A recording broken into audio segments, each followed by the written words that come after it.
Et nous accueillons notre invité du samedi 20h ce soir, Férouz Bendouyou. Bonsoir. Alors, Férouz, le 8 juillet 1987, votre sœur Charazed, âgée de 10 ans, disparaît dans un sous-sol de votre HLM à Bourgoin-Jallieu.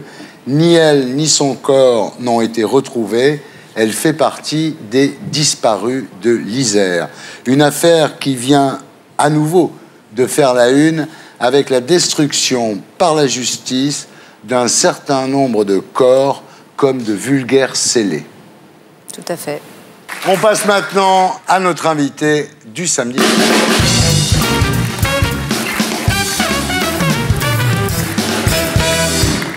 Férouz, rebonsoir. Bonsoir. Le jour où votre vie a basculé, vous aviez 11 ans et demi et votre sœur Charazed en avait 10. Nous sommes le 8 juillet 1987 à Bourgoin-Jallieu dans l'Isère.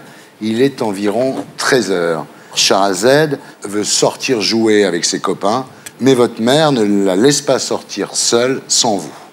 Sauf que vous, ce jour-là, vous êtes scotché devant les programmes jeunesse de la télé. Charazed insiste et votre mère finit par céder à une condition, c'est que Charazed descende la poubelle. On retrouvera la poubelle, mais pas Charazed. Charazed ne remonte pas. Dans un premier temps, personne ne s'inquiète. On est des enfants, on a envie de jouer, c'est les vacances scolaires, donc non, on s'inquiète pas. Ce qui nous met la puce à l'oreille, en fait, c'est un orage qui aurait éclaté à peu près 1h30 après. Et comme consigne, en fait, quand on était tout petit, c'était de rentrer dès qu'il y avait un orage, pour se protéger, bien sûr. Et la voyant pas arriver, ma mère m'envoie chez les voisins pour essayer de la récupérer en lui disant bah, « c'est bon, tu peux rentrer, quoi ». Alors, chez les voisins, vous ne la trouvez pas. Vous décidez d'aller vérifier à la piscine, rien. À ce moment-là, les parents du quartier commencent à être prévenus. Tout le monde cherche, tout le monde s'inquiète. On appelle la police. Et là, réaction incroyable de la police qui vous dit arrêtez d'occuper les lignes et arrêtez de faire des blagues au téléphone. Qu'il fallait arrêter de jouer avec le téléphone, que c'était pas rigolo et qu'il y avait des choses plus importantes à gérer. La police, finalement, n'arrivera qu'à 18h30. Parce qu'ils ont commencé à ressentir qu'en fait, tout le quartier commence à se mobiliser. Alors là, les recherches commencent à s'organiser sérieusement. Il y a des battues, on fouille les étangs, il y a des chiens pisteurs qui sont mis sur le coup, beaucoup de moyens mis en œuvre, mais aucun résultat, aucun témoignage, aucun signalement d'individus suspects, rien. Plus le temps avançait, plus la nuit tombait, et plus on s'inquiétait, et à partir de là, tout le monde s'est mis réellement à fouiner de partout. Ouais. Alors évidemment, votre vie de famille à l'époque est bouleversée par cette tragédie. Le vide laissé par l'absence de Charazed prend une place immense. Elle devient une ombre dans cette famille, d'autant plus grande qu'elle est taboue. Personne n'ose évoquer sa mort chez vous à l'époque. Je crois que c'est pas une question de tabou, c'est plus une question de douleur qui était tellement épaisse, tellement lourde, qui occupait carrément tout l'espace, on va dire, de la maison, que peu de mots, le moindre mot concernant Charazed provoquait un effondrement de larmes énorme. Alors vous grandissez dans ce silence, dans cette culpabilité. Évidemment, vous vous dites pourquoi est-ce que je ne suis pas descendu avec Charazed ce jour-là, quoi. Ouais, j'étais en train de regarder un programme de télévision, Croque Vacances en l'occurrence. Et depuis, c'est vrai que... Qu'est-ce qui se serait passé si j'y étais allée à sa place, si j'étais allée avec elle? Aujourd'hui, vous vous dites qu'à cette époque, vous auriez aimé avoir quelques années de plus pour pouvoir tenir tête à la police et à la justice. En effet, ce qui s'est passé, ce qui a sans doute aggravé la situation, c'est que vos parents sont des immigrés, ils ne parlent pas bien français, et l'enquête en pâtit. Mes parents sont d'origine algérienne. Ils sont arrivés en France très jeunes. Ils ont toujours travaillé et ils parlent très mal et ils le lisent pas du tout. Donc du coup, ils ont eu du mal à s'exprimer, à expliquer la situation. Et c'est grave parce qu'à l'époque, j'ai vraiment ressenti qu'il y avait un mépris par rapport à eux, en fait. Et du coup, c'est vrai que je me suis dit à cet âge-là, mais pourquoi je suis pas plus vieille? Pourquoi moi, je peux pas y aller et taper du poing en disant, mais attendez...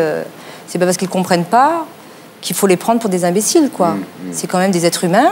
Ils ont perdu quelqu'un de très important et il faut les aider comme on aide tout le monde. Aucun soutien psychologique, hein. La seule personne que vous voyez à l'époque, c'est une assistante sociale. Ma mère, qui était très contente, lui ouvre la porte, presque l'embrasse parce qu'elle se dit enfin, il y a quelqu'un qui arrive et qui va m'aider. Donc elle l'a fait entrer. La dame lui dit oui, je viens pour vous faire signer un document. Donc ma mère, très contente, elle s'est dit ça y est, on va me prêter un peu d'argent pour que je puisse au moins mener des investigations privées peut-être, mais des investigations qui pourraient nous aider à retrouver Charazed. Et là, la dame lui dit oui, non mais attendez, je vais vous faire signer un document. Et elle lui dit mais signez. Et ma mère, elle dit ben qu'est-ce que c'est? Et là, vous avez l'assistante sociale qui dit ben en fait c'est pour arrêter les allocations familiales. Une semaine après. Alors la famille est complètement exclue de l'enquête par la police. Et quand votre père va au commissariat, ils lui disent carrément arrêtez de nous emmerder, quoi. Carrément. Mon père est allé tous les jours au commissariat pour essayer de récupérer des informations, pour apporter les siennes, parce qu'il a cherché encore et encore. Il s'est arrêté de travailler pour pouvoir chercher de partout, seul, en voiture. Il a fait des kilomètres pas possibles. Et à chaque fois qu'il allait au commissariat pour demander où est-ce que ça en était, et ben, au début, on lui disait qu'on allait le rappeler. Et vers la fin, sincèrement, on l'a carrément jeté. On lui a dit, c'est plus la peine de venir. Vous arrêtez, monsieur Bendouyou, vous ne venez plus, ça ne sert à rien. On vous avertira en temps et en heure.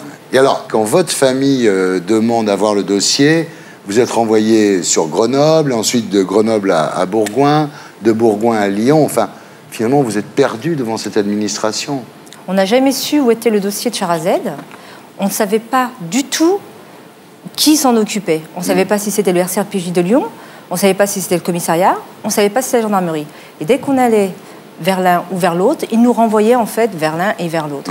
Donc on n'a jamais su. Alors en 2003, l'affaire rebondit quand vous apprenez que le dossier de Charazed est fermé depuis 1989.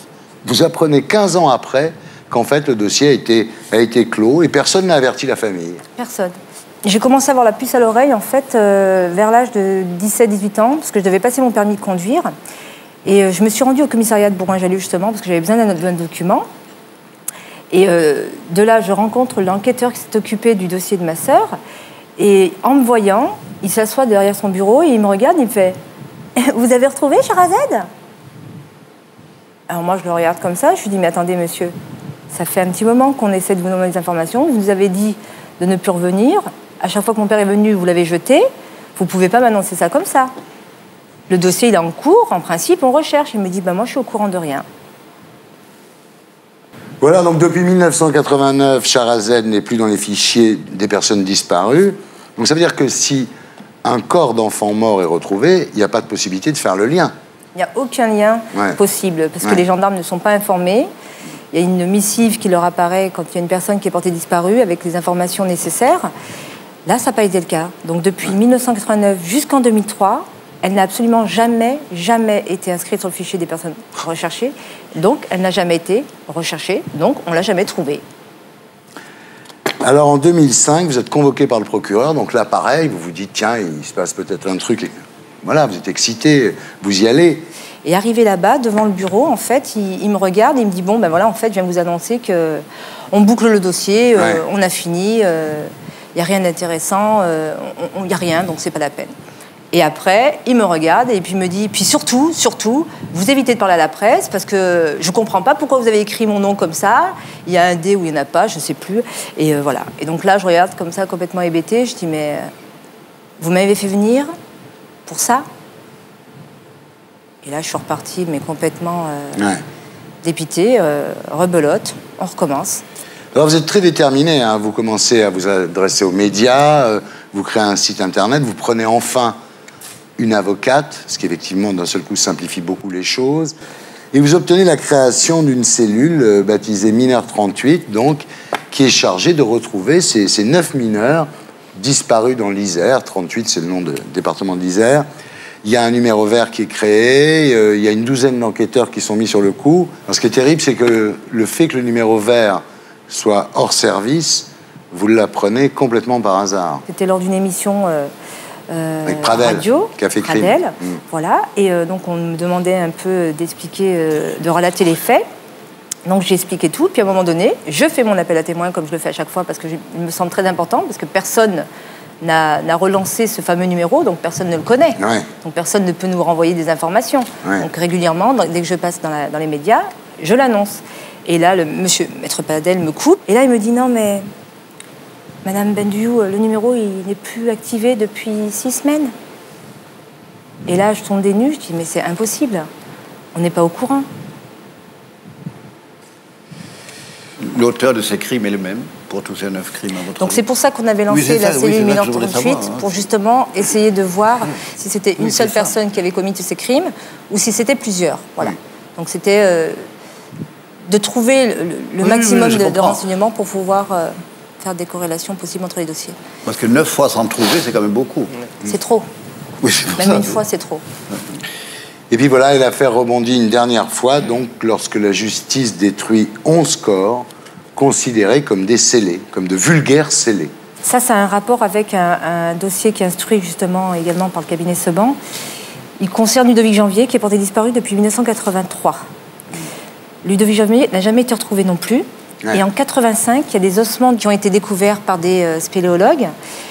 Et on a demandé, du fait de la cellule 38, de faire des rapprochements justement avec Ludovic et ses fameux ossements. Et à un moment donné, on nous a dit, en fait, les ossements, on ne les a pas parce qu'ils ont été détruits. Parce qu'en France, on a le droit, au bout d'un certain temps, quand les dossiers sont clos, de détruire des scellés. Oui. Et donc on a dit, attention, des scellés, même si les affaires sont non élucidées, c'est dur pour nous de l'accepter, mais que l'on détruise des corps, parce qu'avant d'être des ossements, c'était quand même un corps d'enfant, que je précise. C'était que des ossements d'enfants? Oui, oui. C'est des ossements d'enfants. Et de là, en fait, on a récupéré une fameuse liste. Et dans cette liste, il y avait les ossements du Vercors. Et sur les autres lignes, vous aviez X femmes retrouvées telle date, détruits. Oui, des corps dont on ne connaissait pas l'origine. Hommes, voilà, détruits. Et ça s'allonge jusqu'à 11. Donc voilà, on cherche à savoir qu'est-ce qui s'est passé. Alors, il faut dire que Michel Alliot-Marie s'est élevé contre ça, évidemment. Michel Alliot-Marie a été la seule personne humaine dans cette histoire, en fait, en se disant, mais c'est pas possible. En France, c'est illégal de détruire des corps humains. Est-ce que vous pensez que votre sœur peut être dans ces corps qui ont été détruits? Bien sûr, parce que comme je l'ai dit plus tôt, elle n'a pas été recherchée depuis 1989 jusqu'en 2003. D'accord.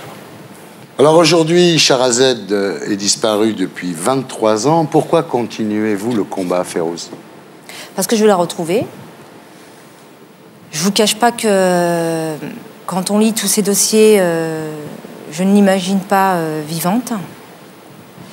Mais il faut dire aussi que ce sont toutes des affaires qui ont été non élucidées et qu'en France, aujourd'hui, peut-être, s'ils ne sont pas décédés, il y a encore les assassins qui sont en train de se promener tranquillement et c'est inacceptable.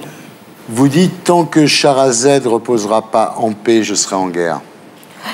Tant qu'elle ne sera pas enterrée dignement, je continuerai à me battre. Et je continuerai à me battre également pour toutes ces personnes.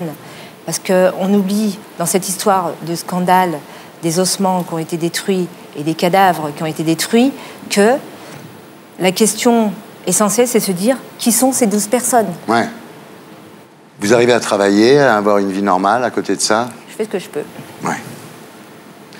Alors, vos parents, eux, croient qu'un jour, Sharazed va frapper à la porte et les serrer dans ses bras. Ils y croient toujours?